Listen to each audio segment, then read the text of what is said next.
travers le monde qui nous attend. Ils sont Bonsoir. prêts à chanter avec nous. Ils sont Bonsoir, prêts Père. à écouter la parole comme nous. Et alors, nous allons chanter le numéro 241. On va se mettre debout. Et après ce beau chant, je vais demander à le frère Antonio de nous conduire dans une prière. Et après, nous allons passer à l'enseignement de la parole de Dieu. C'est notre frère Frédéric qui va enseigner la classe. 241. Saisis ma main craintive et conduis-moi. Fais que toujours je vive plus près de toi. Sans toi, mon tendre Père, pour me guider. Je naissais sur la terre, comment marcher? Que ta main me dispense, joie ou douleur. Paisible en ta présence, gardez mon cœur en toi pour toutes choses, se confiant. À tes pieds se repose ton faible enfant. Quand la nuit la plus noire tu voyerais, ton bras jusqu'à la gloire me porterait. Saisis ma main craintive et conduis-moi. Fais que toujours je vive plus près de toi. Amen. Prions. Je remercie notre Père.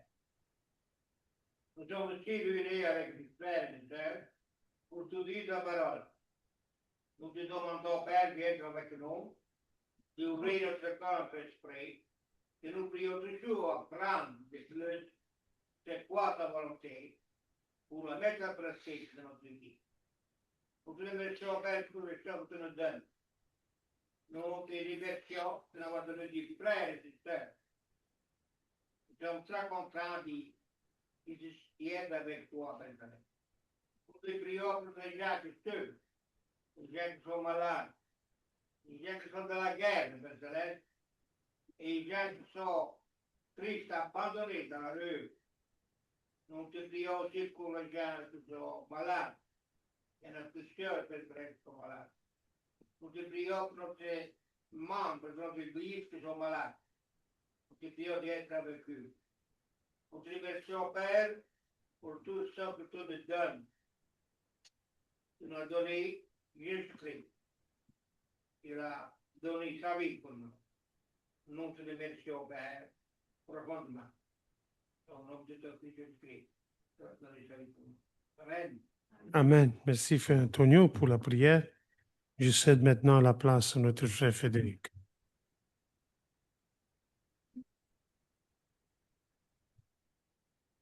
Merci à frère Enrico qui nous dirige dans les chants et à notre frère Antonio qui nous a dirigés dans la prière. Merci à tous ceux qui sont présents dans la salle et merci à ceux qui sont avec nous en présence, disons, en ligne. Et nous voulons maintenant nous concentrer à l'étude de la parole de Dieu. Comme vous le savez, au centre de notre étude, c'est vraiment, nous voulons connaître le Seigneur de mieux en mieux pour mieux le servir et mieux faire sa volonté dans nos vies. Alors, le texte qui est au cœur de l'étude biblique ce soir, c'est la première lettre de Paul à Timothée. Première lettre de Paul à Timothée, chapitre 3. Chapitre 3. Et nous allons lire le verset 15 et 16. La première lettre de Paul à Timothée, au chapitre 3, nous allons lire les versets 15 et 16. Mais c'est vraiment le verset 16 qui est au cœur de l'étude biblique. Et je vous demande vraiment d'être attentif parce que c'est un message qui est au cœur même de l'Évangile. Première lettre de Paul à Timothée, chapitre 3.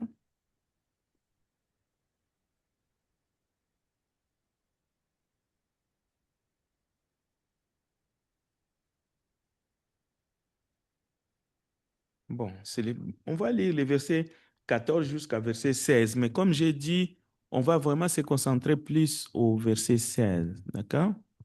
Alors, écoutez bien, je t'écris ces choses avec l'espérance d'aller bientôt vers toi, mais afin que tu saches, si je tarde, comment il faut se conduire dans la maison de Dieu, qui est l'église du Dieu vivant, la colonne et l'appui de la vérité. Verset 16. Et sans contredit, le mystère de la piété est grand. C'est lui qui a été manifesté en chair,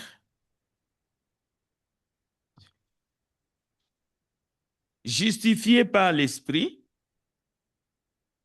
vu des anges, prêché aux gentils, cru dans le monde, virgule, et élevé dans la gloire. Donc, le verset 16, c'est le thème de notre étude de ce soir. Nous allons l'étudier dans tous les sens du terme. Le message qui se trouve dans le verset 16. Donc, je répète. Et sans contredit, le mystère de la piété est grand. C'est lui qui a été manifesté en chair, virgule, justifié par l'Esprit, virgule, vu des anges, virgule, prêché aux gentils, c'est-à-dire aux non-juifs, virgule, cru dans le monde, virgule, élevé dans la gloire. Donc, on va s'arrêter là. On peut dire que le titre de l'étude biblique, c'est le mystère de la piété. Mais nous allons tout de suite comprendre que le mystère de la piété, c'est une personne. C'est Jésus-Christ. Donc, nous pouvons aussi dire que le thème de l'étude ce soir, c'est Jésus-Christ, qui a été manifesté en chair, justifié par l'Esprit, vu des anges, prêché parmi les nations, c'est là que ça veut dire prêcher aux gentils, cru dans le monde et élevé dans la gloire.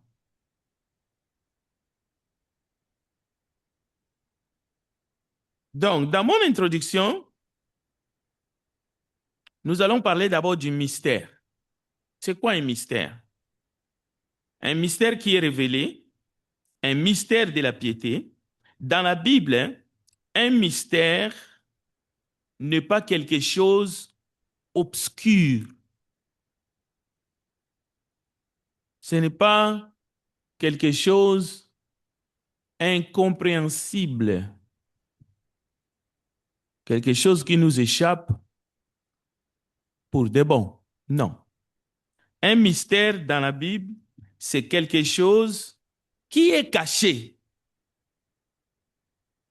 et que Dieu a maintenant révélé.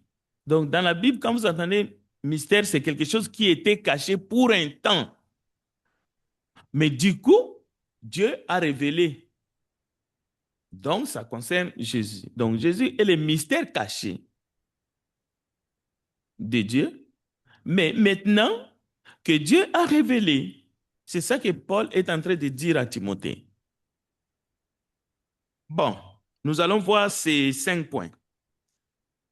Qu'est-ce que signifie manifester en chair?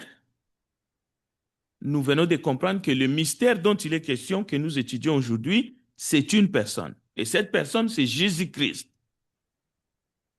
qui est tout un message qui nous a été caché pour un temps, mais que le Père a décidé de révéler maintenant. Maintenant, nous allons voir qu'est-ce que signifie que ce mystère, qui est Jésus-Christ, a été manifesté en chair.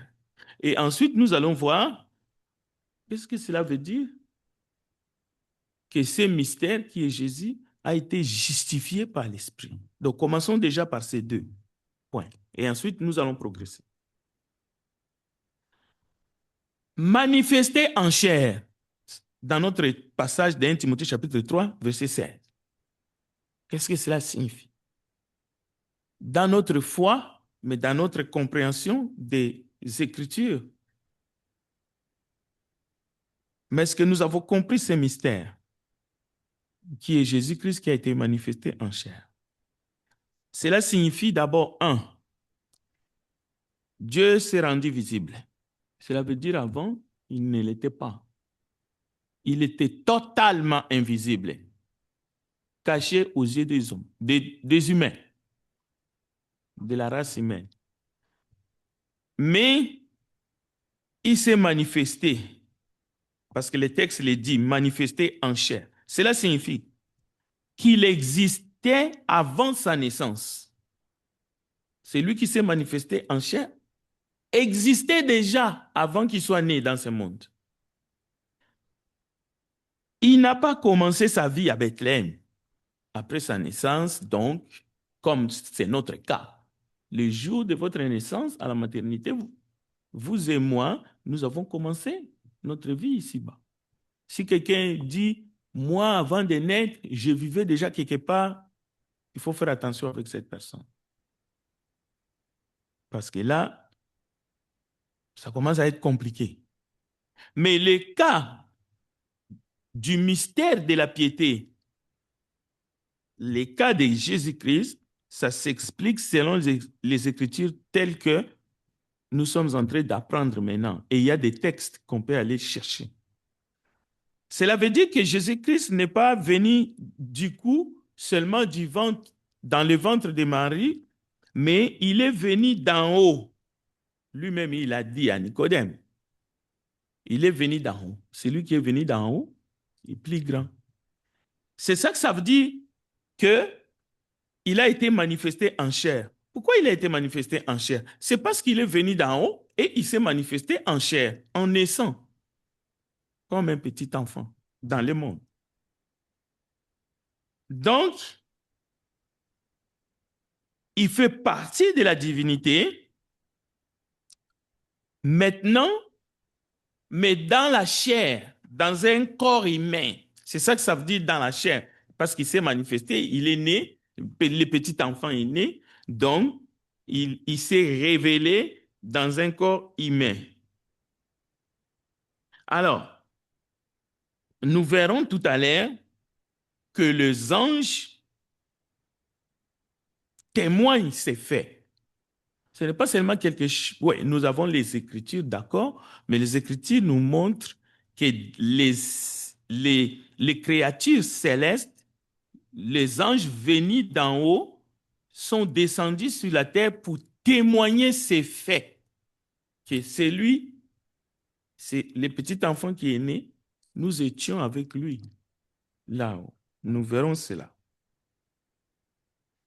En d'autres termes, l'incarnation n'est pas qu'un homme est devenu Dieu. Non. Dans l'incarnation, dans les mystères, ce n'est pas un homme est devenu Dieu. Jésus n'est pas un homme est devenu Dieu. Non. C'est Dieu qui devient un homme pour nous rejoindre parce qu'il veut nous sauver, comme le frère Antonio a prié, et il vient pour nous révéler le Père. Sinon, il resterait tranquille là-haut. Alors maintenant, deuxième grande étape. Après qu'il soit manifesté en chair, le texte nous dit clairement qu'il a été justifié par l'Esprit. Qu'est-ce que cela veut dire? Nous devons saisir. C'est dans 1 Timothée chapitre 3, verset 16. Donc, Jésus-Christ a été manifesté par l'Esprit. Cela signifie l'Esprit atteste qui est Jésus. L'Esprit de Dieu, qui lui aussi est venu du Père, il est venu d'en haut vers nous. Il atteste, c'est-à-dire il témoigne, il déclare. On peut aller plus loin. Quand est-ce que l'Esprit a parlé? Quelqu'un dira, mais Frédéric, quand est-ce que l'Esprit a parlé pour nous confirmer ce qui est Jésus ou l'enfant qui est né du ventre de Marie? Oui, l'Esprit a parlé le jour de son baptême. L'Esprit a parlé. Le Père a parlé, oui, tout à fait. Il n'y a pas de contradiction là-dessus. Mais on sait que le Père est esprit. Mais l'Esprit aussi a témoigné. Nous allons les voir dans un autre passage. Parce que Jésus lui-même dira, quand l'Esprit viendra, le Consolateur, il vous parlera de moi. Il a dit ça. Il a même dit Jésus a dit que l'Esprit du Père, le Saint-Esprit, me glorifiera. Donc c'est un témoignage. C'est une attestation, c'est une déclaration biblique. Et le Saint-Esprit a fait ça. Donc, le mot justifié par l'Esprit signifie déclarer vrai, authentique, confirmé. Donc, c'était un des rôles du Saint-Esprit en venant. Il a déclaré que non, Jésus n'est pas un faux prophète, Jésus n'est pas n'importe qui. Il faut faire attention. Il a dit ça. Il a confirmé. Et il a même confirmé à travers les miracles que Jésus-Christ a fait lors de son séjour ici. Parce que Jésus faisait ces miracles par l'Esprit du Père qui était en lui. Donc, les miracles confirmaient la nature de Jésus, sa mission et aussi sa nature divine. Alors, au baptême, mais dans les miracles, l'Esprit agissait à travers Jésus-Christ, mais aussi dans la résurrection. Dans la résurrection de Jésus, Jésus a été déclaré fils de Dieu parce qu'il a été ressuscité par la puissance du Saint-Esprit. Donc, par la résurrection de Jésus, l'Esprit était en train de témoigner qui est Jésus, quelle est sa mission, ainsi de suite. Donc, le Saint-Esprit vient confirmer la nature divine de Jésus. Alors, le troisième point, c'est un grand point, vue des anges. Donc, le petit mot que vous avez dans 1 Timothée chapitre 3, vue des anges, cache des grandes vérités. Qu'est-ce que signifie vue des anges? Pourquoi vue des anges? Pourquoi le mystère qui est Jésus-Christ a été vue des anges? C'est tout un message, c'est toute une proclamation du mystère qui était caché maintenant que Dieu a révélé. Donc, le ciel entier a été témoin, a témoigné de la mission de Jésus ici-bas sur la terre. Les anges ont vu Jésus, mais ils ont commencé à le voir depuis là-haut. Ce n'est pas seulement qu'ils sont venus. Oui, les anges sont venus ici en bas pour voir Jésus qui est né de la Vierge Marie. ils ont entouré l'endroit où il était né. Ils ont entouré les bergers. Et ils ont fait un témoignage. Ils ont parlé de Jésus aux bergers avant que les bergers arrivent là où était l'enfant qui était emmailloté dans une crèche. Donc, les anges ont vu quoi au fait? Les anges ont vu sa gloire éternelle avant son incarnation. Là-haut, ils avaient déjà l'habitude de contempler sa gloire là-haut. Alors c'est pour cela qu'ils sont venus, ils ont vu encore sa gloire ici-bas, en naissant comme un enfant dans sa mission. Les anges ont vu son incarnation dans le ventre de Marie. Vous savez, à Bethléem, où justement Jésus est né, les anges ont accompagné sa venue. Ils sont venus l'annoncer, l'ange Gabriel, ainsi de suite, et les jours de sa naissance, ils étaient là. Donc les anges ont vu son incarnation dans le ventre de Marie. Pendant qu'il était incarné dans le ventre de Marie, les anges ont vu. Il y a un autre ange qui est allé chez Élisabeth, ainsi de suite. Donc, vous voyez, donc, ils étaient toujours là. Et les anges ont vu sa naissance à Bethléem, son ministère, sa résurrection. Les anges étaient là les jours de son ascension. Les jours qui montaient, les anges étaient là. Ils ont vu Jésus, ils ont vu la gloire de Jésus dans son ascension. Alors que Jésus monte, c'est les anges qui sont descendus pour dire aux disciples, pourquoi vous êtes braqués en regardant dans le ciel comme ça? C'est Jésus-là que vous avez vu monter, il viendra, il reviendra. Et même c'est les anges qui ont consolé les disciples pour dire, allez, retournez, ainsi de suite. Donc, ces anges-là qui ont vu la gloire de Jésus, le mystère de Dieu, le mystère caché mais révélé, au fait, ils ont vu sa gloire éternelle. Maintenant, dans l'Apocalypse, dans la révélation des Jean, les anges sont là, ils voient Jésus assis sur le trône. L'Ancien des jours était aussi assis sur le même trône. C'est-à-dire le Père était sur le trône, mais l'agneau qui a été immolé, c'est-à-dire Jésus-Christ, était aussi assis sur le même trône. C'est pour cela, nous savons que Jésus, lorsqu'il est monté, il est assis à la droite du Père. Mais c'est sur le même trône, parce qu'il n'y a qu'un seul trône là-haut. Donc, vue des anges signifie aussi que ces anges qui ont vu Jésus ne l'ont pas seulement contemplé. Les textes bibliques nous enseignent qu'ils l'adorent. Ils le servent. Ils sont en train de les servir là-haut, mais pas seulement là-haut. Vous vous rappelez, dans le jardin de Gethsémani, lorsque Jésus a prié et que son suaire s'est transformé en grumeaux de sang. La Bible dit, les anges sont venus et ils ont commencé à les fortifier. Ou bien, lorsque Jésus était tenté dans le désert, la Bible dit, lorsque Jésus dit à Satan, va-t'en, il chasse Satan en fait. La Bible dit, les anges viennent et commencent à les servir. C'était ici-bas. Ou bien Jésus, lorsqu'on vient l'arrêter et que Pierre sort l'épée, il taille l'oreille du serviteur, du souverain sacrificateur. Jésus dit, ne penses-tu pas que je peux appeler maintenant mon Père et il m'enverrait 12 légions d'anges et ils combattraient pour moi. Donc les anges étaient tout le temps en train de les servir.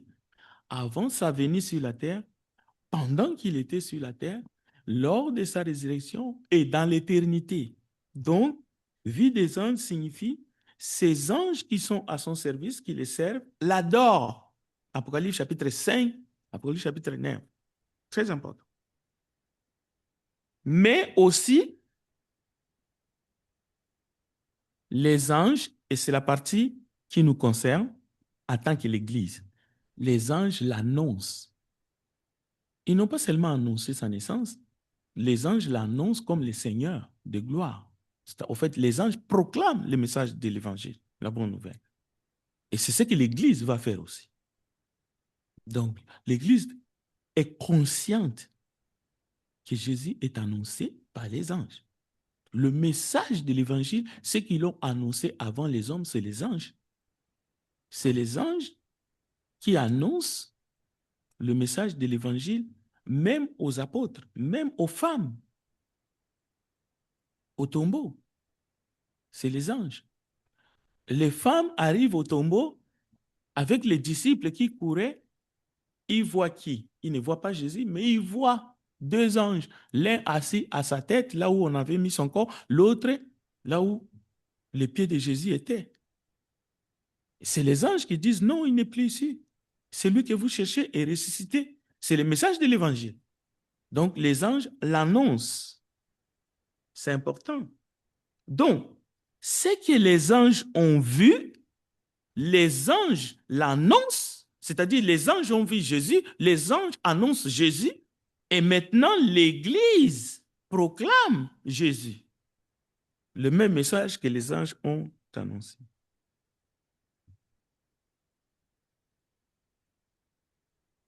Donc, personne ne peut nous dissuader d'adorer Jésus, le ressuscité.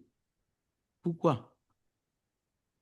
C'est lui que les anges adorent, c'est lui que les anges ont annoncé et annoncent encore. Comment ne pouvons-nous pas l'annoncer? Comment ne pouvons-nous pas l'adorer? Parce que les anges ont annoncé Jésus, les anges adorent Jésus, ont adoré Jésus. Donc, l'Église ne peut que l'adorer et le glorifier. Parce que tout cela, nous le trouvons dans la parole. Et les textes d'1 Timothée chapitre 3, verset 16, le dit clairement. Peut-être que nous avons lu ce texte-là vite fait, mais aujourd'hui, on s'arrête dessus. Quatrième vérité, prêcher parmi les nations. Qui a été prêché parmi les nations? Ben, c'est Jésus. C'est Jésus qui a été prêché parmi les nations.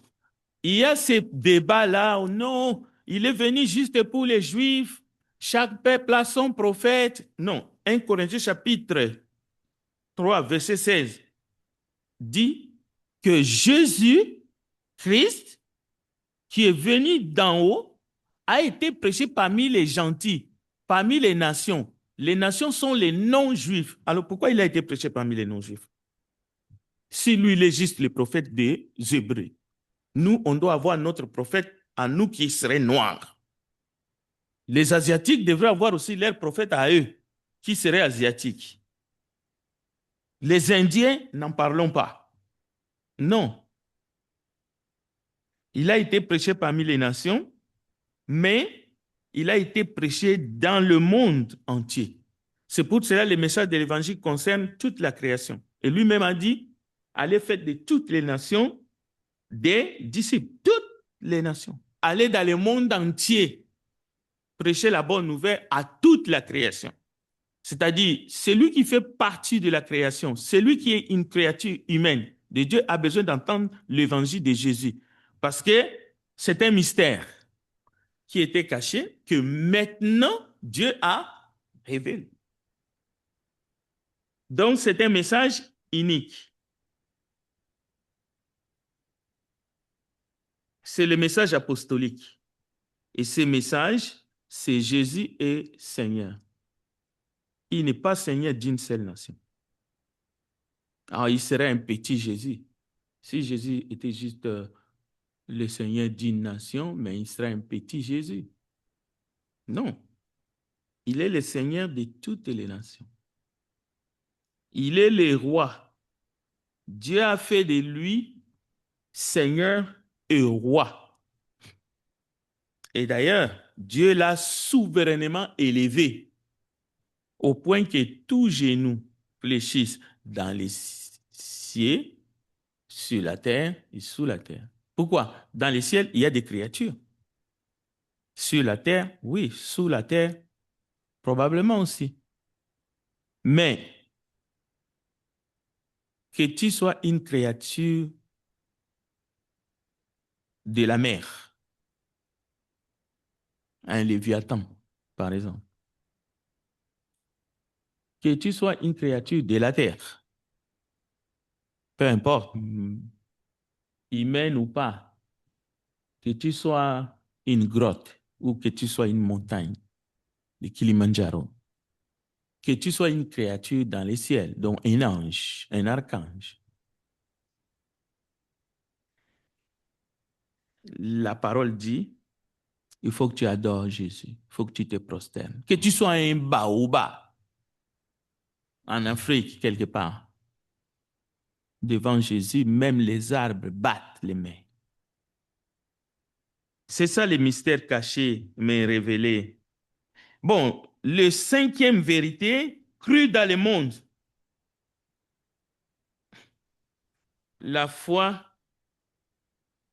chrétienne n'est pas née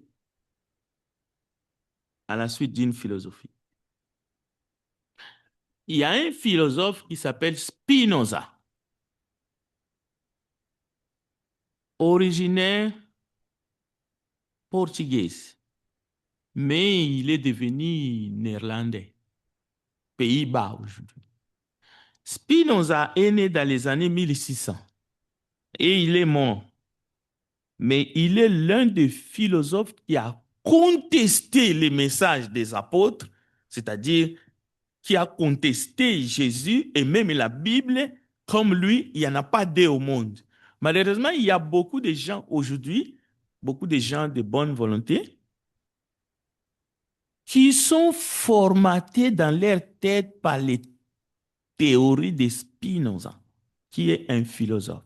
Parce que lui, il discrédite complètement la parole de Dieu. La divinité, pour lui, c'est la nature. Et lui n'est pas du tout d'accord avec la naissance virginale de Jésus, toutes ces histoires-là. Il y a des théories, il y a des énigmes, il y a des mythes qu'il a créés. Beaucoup de gens,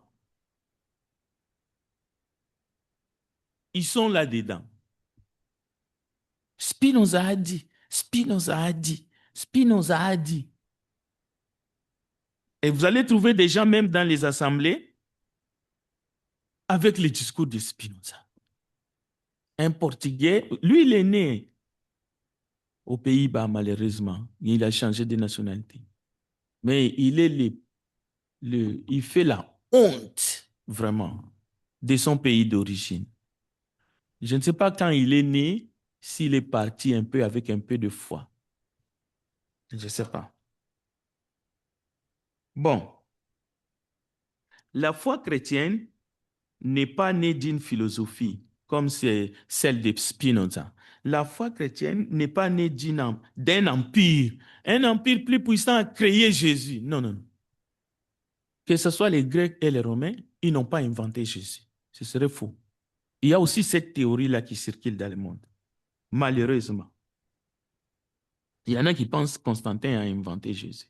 C'est faux. La foi chrétienne n'est pas née d'une tradition humaine. Elle est née d'un événement. Un événement majeur. Nous venons de l'attendre. Dieu s'est manifesté en chair.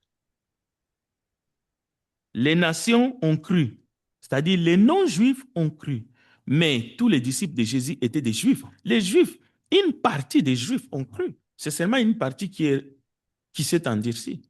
Tous les disciples de Jésus sont des juifs. Bon, je vais terminer. Peut-être vous aurez des questions. Des hommes et des femmes de toute langue, de toute culture, de tous les peuples ont reconnu Jésus comme Seigneur le jour de la Pentecôte. Ça, ce n'est pas de théorie de Spinoza. Vous pouvez aller en Éthiopie, vous pouvez aller au Moyen-Orient, Vous pouvez aller en Europe antique, vous pouvez aller à Rome antique. Il y a des hommes de toutes langues en Égypte antique. Les gens de toutes langues, de toute origine, il y en a qui ont cru. Pas tous, mais en tout cas. Parmi les disciples de Jésus, il y avait. Pourquoi? Pourquoi ils ont cru? Pas par forcément. Parce que l'Esprit a ouvert leur cœur.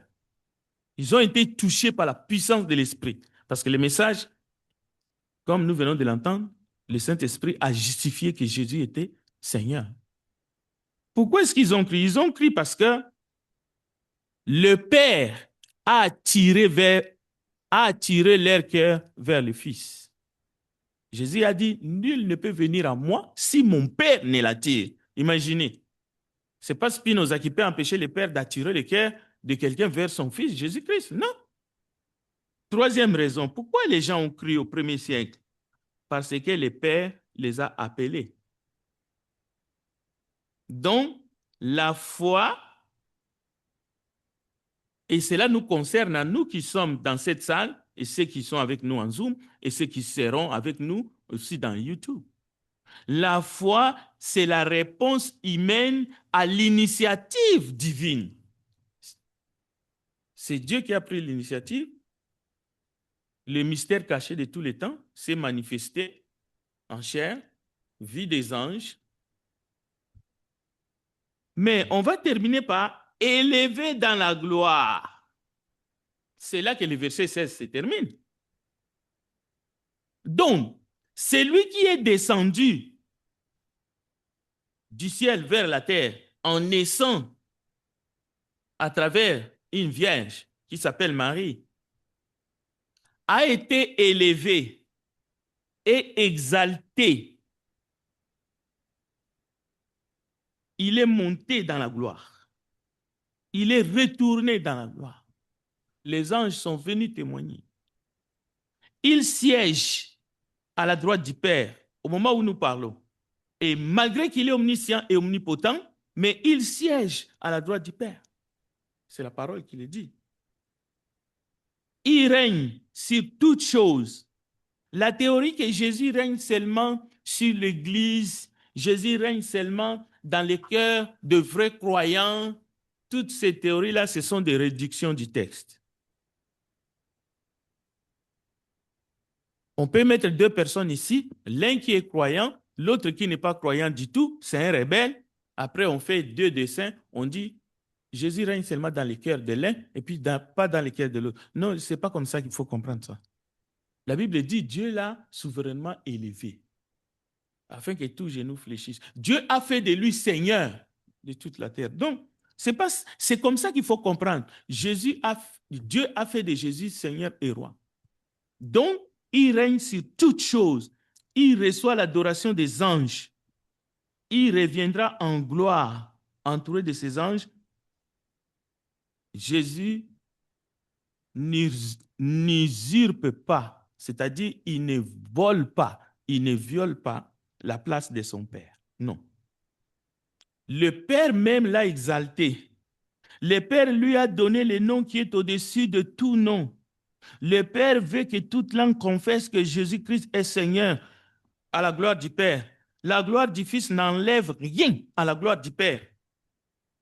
Au contraire, la gloire du Père révèle la gloire de Jésus-Christ.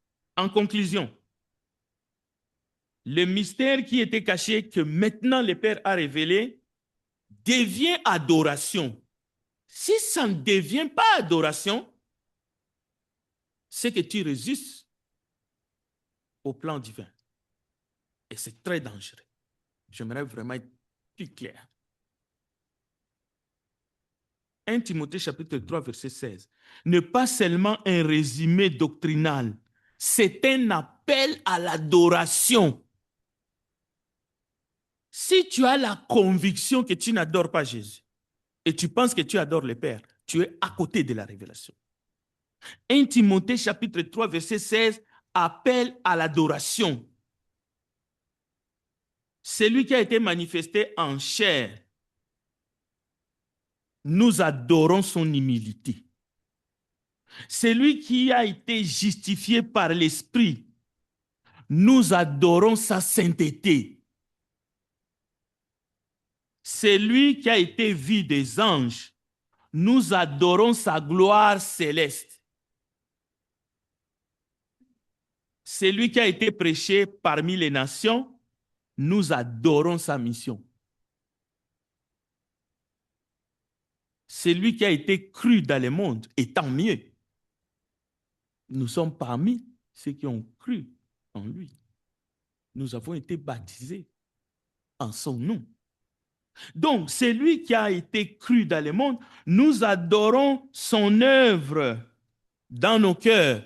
Mais d'abord, nous adorons son œuvre sur la croix.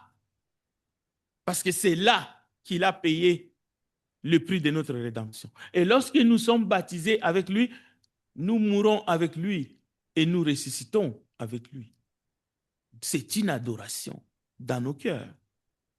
Et finalement, celui qui a été élevé dans la gloire, nous adorons son règne éternel. C'est ce que les anges ont dit à ses disciples.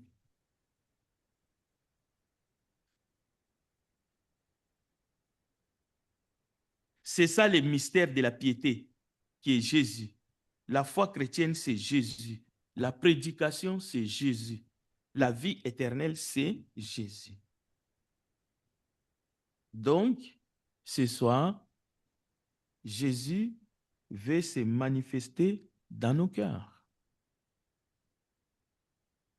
Il veut que nous puissions le voir comme les anges l'ont vu, mais nous le voyons par la foi. Il a été prêché parmi les nations. Il veut que non seulement qu'il soit prêché dans la vie de chacun, mais que nous puissions le témoigner autour de nous. C'est une mission souveraine. Personne n'a besoin qu'on le pousse. Nous le faisons avec joie. Celui qui a été élevé dans la gloire veut qu'il soit élevé dans nos cœurs, dans le cœur de chacun. Voilà un peu, je vais m'arrêter là. S'il y a des commentaires, des questions, c'était vraiment une manière de comprendre les textes de 1 Timothée chapitre 3, verset 16. Et tout ce que ces textes-là cachent, au fait, qui ne cachent pas, au fait, nous pouvons les comprendre avec d'autres passages parallèles. Que Dieu vous bénisse. Est-ce qu'il y a des questions et des commentaires? Sinon, je veux remettre la place à notre frère Enrico. Oui, il y a des annonces. D'abord, nous allons commencer par annoncer que le frère Vito et sa famille, donc notre Nancy et Angelo, seront en vacances. Donc, prions pour eux, gardons-les dans nos prières. Maintenant, il y a une grande annonce, ça concerne la campagne d'évangélisation. Je viens de signer aujourd'hui, au fait, de réserver la salle. C'est une belle salle à Sainte-Anne-des-Plaines. Ça va nous coûter $300, mais pour toute la journée, mais on ne sera pas là toute la journée. Mais au moins, on peut arranger comme on veut. Et la campagne commencera probablement vers l'après-midi, samedi, et se terminera le dimanche au culte. C'est-à-dire, on va terminer là-bas vers les 17h30, 18h ou 18h30 parce qu'on a la salle normalement jusqu'à minuit. C'est pour cela qu'on doit s'organiser pour offrir quelque chose à ceux qui vont venir. Vraiment, c'est une bonne occasion pour que nous puissions organiser quelque chose de bien. Et en ce mois de juillet, nous allons avoir le frère Bruno, j'ai parlé avec lui hier, il a répondu favorablement, donc il va prêcher un des dimanches. Et nous allons profiter pour inviter l'assemblée où lui-même il dirige aussi et d'autres assemblées aussi. S'ils veulent, ils peuvent venir aussi nous accompagner dans cette fête qui est la prédication de l'évangile à Sainte-Anne-des-Plaines, les samedis 15. Parce que comme nous avons réservé, je ne pouvais pas tergiverser. Donc, ça sera le 15 août. C'est un samedi.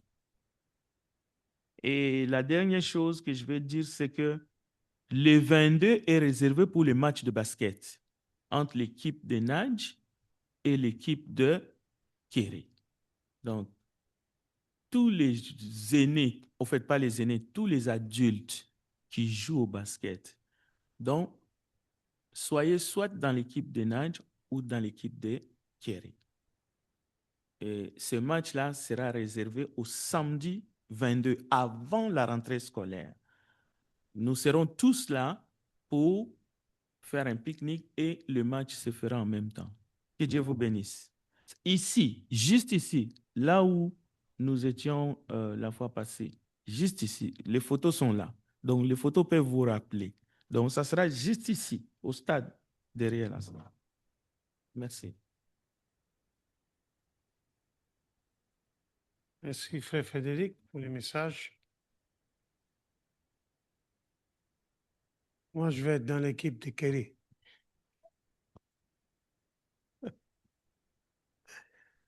Et après le match, vous allez m'amener à l'hôpital.